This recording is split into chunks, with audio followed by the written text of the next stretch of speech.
Most designers think getting clients is all about building beautiful websites, but that's not what actually separates real earners from everyone else. But here's the issue with this. A lot of designers are trying to get clients and grow using skills that don't make clients any money, which means that clients can't justify paying you more even if your work looks really, really good. Now in today's video, I'm going to show you top skills that top designers are mastering, the ones that quietly separates $500 projects from $5,000 ones. Hey friends, welcome back to my channel. If you're new here, my name is Elisa and I'm a web designer. I help entrepreneurs optimize their websites for better conversions. I've also been making videos on this channel about strategy, design, and no-code tools. So if that's your vibe, then you're in the right place. All right, now let's get into the skills that top earners focus on. And the first one might surprise you. It's not color, certainly not typography, but it's actually layout. The thing is that most designers jump into color, fonts, or animations, but layout is the one thing that decides whether a website looks clean and professional or messy and amateur. So here's how you can build website layouts consistently. And I'll show you the inside of my Figma so everything kind of like makes sense to you. Now the first one is the grid system. So start with a grid. Now I like using a 12-column grid because it's flexible. It allows wide layouts, split layouts, and structured spacing without guessing. Now, when you have a grid, every decision stops being random. Next up is the spacing system. Now, to set up the spacing system, don't just randomly drag the margins and patterns. Use consistent steps like 8, 16, 24, and 32. So you can use either REM or EMs, but most basically use REM for your spacing, as this creates rhythm in your design. And rhythm is what makes your layouts feel very, very much intentional.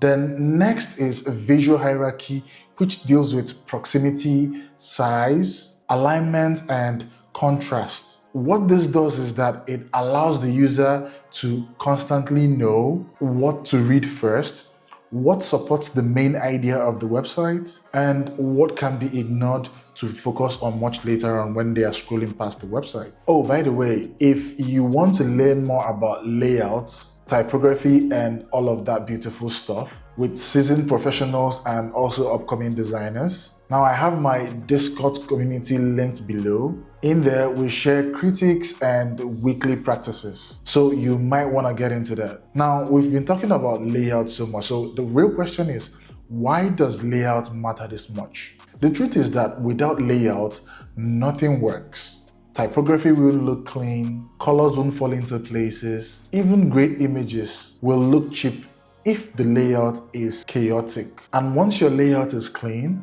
the next thing that levels up your design is typography, because even the simplest websites can look premium as long as you have the right type for your website or you made the right type decisions. Now, once your layout is solid, typography is the next skill that instantly makes your designs look premium. And this is because typography affects every word your viewer reads, which means it affects how your message lands, how professional you look, and how trustworthy the business feels. So the good question is, how do you make typography extremely actionable? Now, a good place to start is by picking one font that matches the tone of the brand. Now, if the brand feels modern, go with clean, geometric, or grotesque fonts. And if the brand feels luxurious, serif fonts with graceful contrast works incredibly. Now, the next thing to do is to set up your scale. Now, what you don't want to do is to randomly pick sizes, because your typography should follow a consistent and constant ratio. A heading chain like H1, H2, H3, H4, and so on and so forth.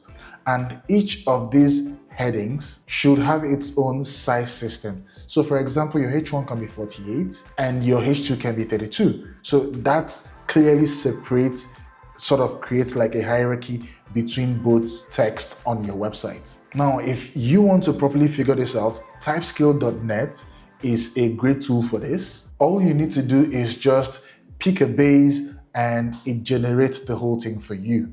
The next one that you might want to think about is the letter spacing and the line height. Now, when you're designing, you need to make sure that you fine-tune readability with little to no adjustments. And these adjustments are letter spacing and line heights. Keep your body text often around 1.4 EM to 1.6 line height as well. Headings are usually tighter from 1.1 to 1.2, so just keep that in mind.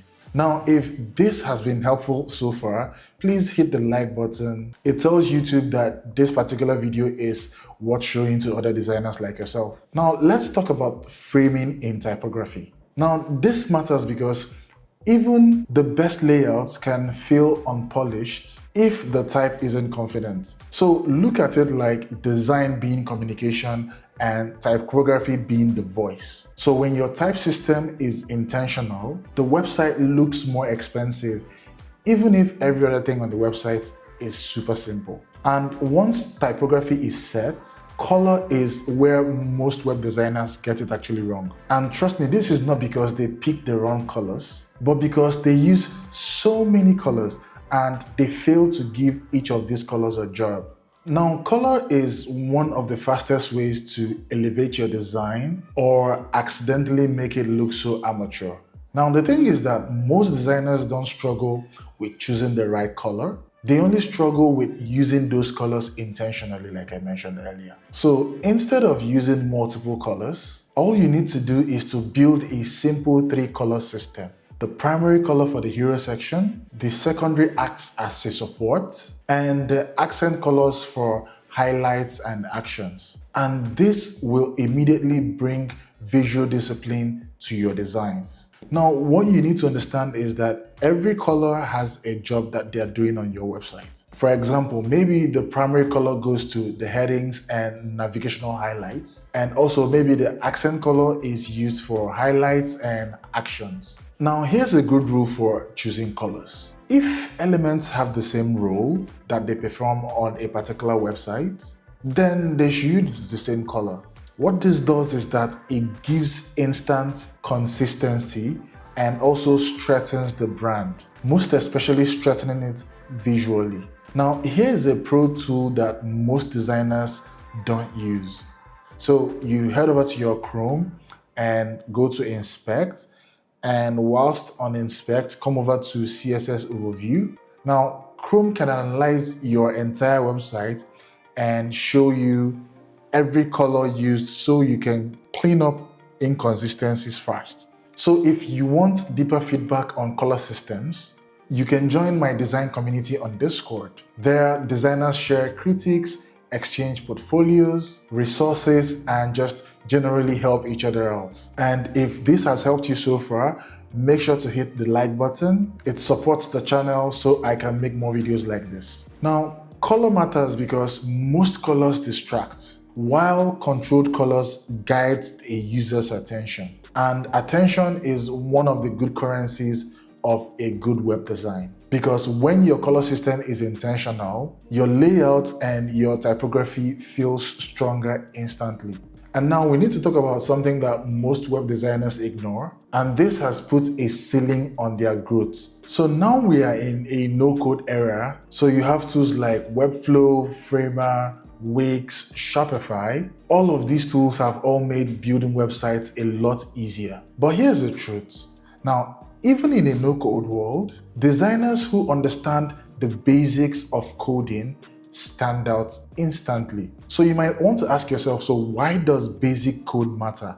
The thing is that you don't need to learn code to build apps in modern day web design. But if you understand things like HTML structure, CSS fundamentals, and how JavaScript triggers animations, you will gain more superpowers. Because now, instead of being limited to what design tools give you, what you can do is that you can go to libraries and grab code components like GSAP animations, and just plug them directly into your project, no hassle. Now, let's say your client wants a landing page that has scrolling animations and staggered fades, for example. Now, without having a fundamental understanding of code, you're just Googling templates and just praying. But with basic code knowledge, you understand how to add the script, adjust the animation timings, modify the triggers, and make the effect feel on brand.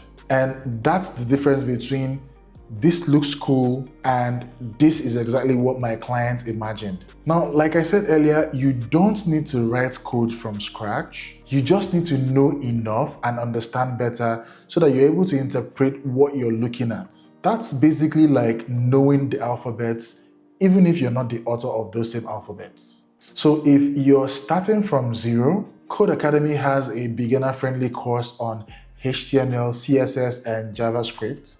Do those and you'll know more than 80% of designers trying to charge a premium fee. And if you want personalized guidance while learning code, inside my Discord, we have a channel specifically for code and answering questions related to code and helping designers to break all of them down. Now, this matters because having basic code knowledge makes you a problem solver and not just someone who decorates beautiful layouts. And the thing is that clients remember people who solve more problems as opposed to people who just randomly create beautiful designs. They come back, they refer, and they even pay you more. And that's how you have the creative skills and the technical foundations. Now, we need to talk about the skills that separates designers who look good from designers who get clients' results. Because the final skill isn't about visuals at all. It's about building a website that makes people to do something. And this is where your career as a web designer changes. Now I'm talking about website conversions, because here's the simple truth. A beautiful website that doesn't move the viewer to take a positive action on the website is simply a beautiful wallpaper. So why is this important? Now, this is important because clients don't pay you for pages. They pay you for outcomes, things like sales, getting more leads, booking more calls, and having more signups. Those are end results of any project that they engage you in. And when you understand conversions, you are no longer a designer. What you've become is a revenue generator. So the big question that you might have is, how do you design for conversions? The thing is that conversion design starts with a mindset shift where you start thinking of designing so that every section on the website answers the next question on the visitor's head. And if your page can answer all of these in order, then your website that you're building converts. So think of a high-performing website like a guided tour. Now, I'm not talking about a museum where people wander around. I'm talking about a path where every scroll moves them towards a yes. For example, I've talked about how I worked on a particular project on this channel before. Now, the old version looked great, but it had no user journey and no endpoints. People landed on the website, but practically didn't know where to go or didn't know what next to do. So what I did was that I added a hero section that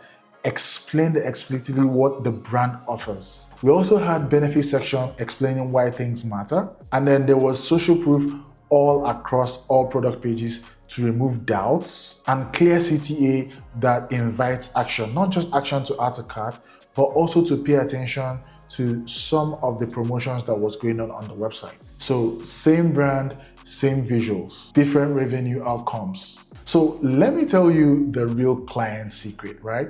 Clients don't actually want a website. They want website results. And once you can explain how your layout and typography can impact conversions, you become the designer who talks in business outcomes instead of colors and gradients. Now, if you want a checklist that shows how I structure conversions, I've linked it below in the description. It walks through every section, what its job is, and how I optimize it. So you can apply those same processes today. And in our Discord community, we give behind the scene updates and breakdowns of real projects, including the reason behind every conversion choice. So if you want that kind of support while improving your work, then join us. So now that you understand what it's all about designing for conversions, but then why does it matter? The truth is that this is the actual skill that will change your income. Because when you design for conversions, you stopped getting priced like a beginner. Clients trust you faster and you become the person who grows the business for them. And literally, that's when designs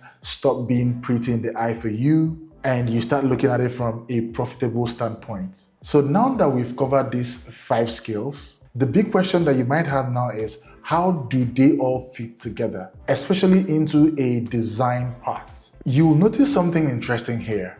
Every skill that we've talked about circles back to one outcome, which is, does this help the website to generate more revenue? And that's the real game, because layouts help visitors to understand the message without actually thinking too much about it. Typography gives clarity and trust, whilst color creates emotional connection and visual guidance. Coding makes the experience stable, fast, and reliable, and conversion ties all of them together so that the design can bring real business results. Because at the end of the day, clients don't pay you for pretty websites. They pay for websites that sell, book appointments, generate leads, and grow their revenue. So if you're going to improve one thing after this video, focus on improving your ability to design with conversion at the back of your mind. Now, if you found this video helpful and want to go deeper into fine-tuning your design skills into revenue-driving websites, I've put together all the free resources that I use in this video to demonstrate, and also all the free resources that I also use outside of this video for my own projects. I've put them all in the link below so you can find them there. Now, don't forget to like, subscribe, share, and turn on your post notifications on so you can stay tuned to future videos coming up on the channel. Now, I have a stream of other videos along in the channel, so do make sure to check them out. And until then, I'll see you in the next one.